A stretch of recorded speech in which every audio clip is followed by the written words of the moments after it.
What are 5 books that have touched you more deeply, that have spoken to what love knows, perhaps? I'm so pleased that you've asked, Jay, because as it happens, I've come prepared. This is a book, The Outline of European Architecture, by a Jewish German historian, Nicholas Pevsner, who fled Nazi Germany after the race laws were instituted, and is perhaps best known for cataloging architecturally every single shire in Britain. But this book has been a very important book for me because it oriented me when I was going around trying to understand Europe's great buildings, especially Romanesque and Gothic architecture. He tells a story about how the architecture develops organically. There's a certain kind of logic to it, and that at the same time there's national characteristics inside of a class of architecture, like what you might call Gothic. He also helped me to understand how solving technical problems were the occasion for producing great beauty, like the pointed arch, and these flying buttresses that are now decorative often solved a technical problem that allowed us to see these great walls of glass that both became the occasion for great art, but also told a kind of spiritual story about the building. And for someone who's an amateur like myself, but is trying to get oriented and come to grips with our great architectural inheritance, he was a wonderful way of orienting myself when I was traveling around Europe trying to understand these buildings. And I know this is a bit of a doorstop of a book, but there's a pocketbook version, almost literally, and I carried around it. It's too well thumbed for me to even have brought it today, but it's been a very important book for me. So rather than calling it a favorite book per se, it's been an important book as a guide. And often I think of books that have meant the most to me, even if they're not my favorite. You know, I'm reading them every day or something, that have been the most formative. And this has been a very formative book because it told me how to look at the built environment. What else do we have here? We've already spoken about our friend Plato. The symposium was a very important dialogue to me. I can commend wholeheartedly to your sacred and glorious Ralstonian person the Loeb editions, because of course they contain the Greek en face next to the English, but it really helped me to understand that eros and love was at the center of philosophy. I had thought the Apology was literally the first dialogue I ever read of Plato. It was the first dialogue I remember reading. I remember where I was, how long it took me, and how much of an impression it left. Very, very powerful dialogue for me. But I went around thinking, oh yes, philosophy is just sort of ignorance. And I was almost triumphal about that. And I would go around, like, interestingly, like Socrates' friends, with my peers, to, with the idea that I might expose their ignorance. But there's another side of Plato, which is more positive, and the positive story he tells is about love. And the symposium helped me to see it. The other thing that I was struck by in the symposium is how strange it was that philosophy, rather than in dialogue, was happening now in speech or speeches and these sort of set piece soliloquies that are being delivered at a dinner party. And I was very surprised to learn that they wanted to treat him like a god. And here I was just thinking that eros had something to do with learned ignorance. Next in line here, you've heard me talk about our friend Dante. This is Tony Isolin's translation, which has the Italian en face. It has wonderful notes. There are lots of wonderful translations of Dante, of course. The Paradiso, though, is my favorite of the 3 canticles. It was also Dante's favorite, but it's a bit surprising because when you think of Dante, everybody thinks of the Inferno. And it's kind of exciting. They're very famous people. There's sort of fascination with sin and death and judgment. The Paradiso is much harder read. And I found also with our students that while they really enjoyed the Purgatorio and the Inferno, they struggle a bit with the Paradiso. But Dante himself enjoyed it best, I think, because it was liberating, as it's meant to be. It was liberating to write. It was light and motion. He found writing the Inferno, we know, even claustrophobic. And that was intentional. He was inhabiting that hellish space. In the Paradiso, it feels transcendent. It's a meditation on what it is to be in the presence of God, which is both an impossible task, but I think exciting. And he's filled, even in that canticle, with doubt, but it's also filled with light.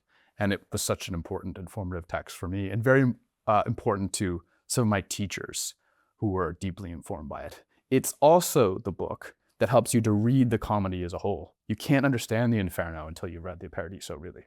You can't understand why hell was built by love until you understand what love really is. And it's a way of reading back the entire comedy from the beginning. So like any of these great works that we read, and Plato recommends doing it this way. When you get to the end, you got to go back to the beginning again. We modern people don't want to know what happens. Spoiler alert, spoiler alert. They kind of know what happens, these medieval and ancient people. But they also need to know how it's interpreted. And then once they know the interpretation, just like we would realize the plot, you want to go back and watch your favorite show again and just watch for different things. And you can't understand the Inferno, certainly not the Purgatorio. None of it really, without reading the Paradiso. And that was a real insight for me. And it's also just a pleasure to read. I think he's really at his best as a stylist. Next in line, The Ring of Truth by one of my heroes and mentors and friends, the late Sir Roger Scruton. And this is such an important book. He wrote 50 books, so it's impossible for me to pick just one. So in a way, I'm recommending Roger Scruton. Surprise, surprise for those who know me. But this, I think, of the books I would recommend if you really want to understand what moved the man most. He tells us he thought about the ring for over 50 years. He wrote this book later in life. I feel like I was in one of the rooms when his friends teased him into finally writing it. So that's sort of special to me personally. But I think objectively, I would commend it to anybody who wanted to understand Wagner, who wanted to understand art, who wanted to understand Roger himself. He's at his peak as a scholar, as a philosopher, as a writer, as an interpreter, as a critic in this work. It's also a way of getting access to a work of art that we're not very familiar with, but in its day was incredibly influential, has exercised an enormous influence on our culture in the Ring cycle. Even if you've read or watched The Lord of the Rings, as soon as you watch the Ring cycle, you realize how much Tolkien was drawing on Wagner himself. And I can't think of a better way of getting into the Ring cycle than by reading Sir Roger. It's just astonishing work. Also, as a musicologist, he's top shelf.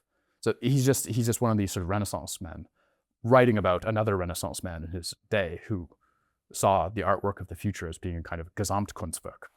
The other reason Wagner and Roger are so important to me, and I think important to us, you talk about the modern age and the deep sort of spiritual problems that we inherit in a modern context.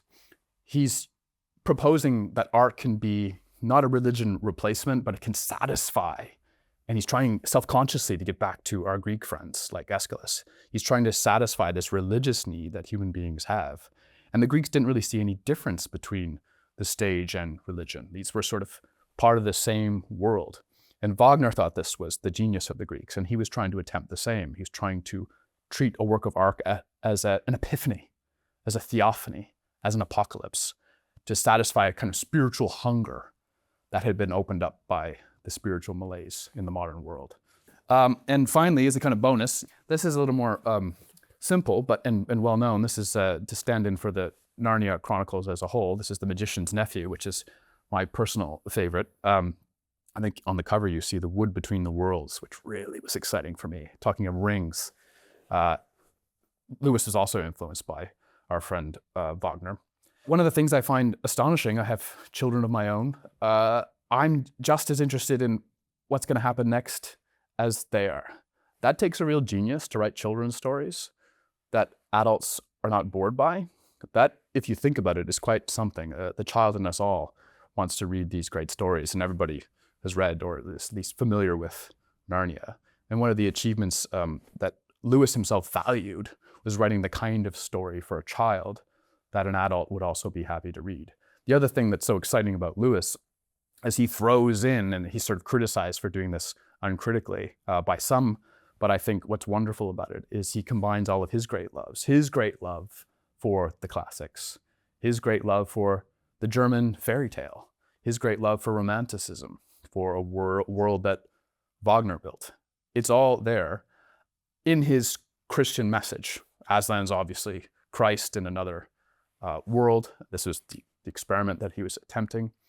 But it makes Christianity attractive, I think, to the modern person who doesn't necessarily want to give up a lot of our great cultural inheritance. So Lewis sees his Christianity not as a rejection of our pagan inheritance and our cultural inheritance, but a summing up of what's best in it.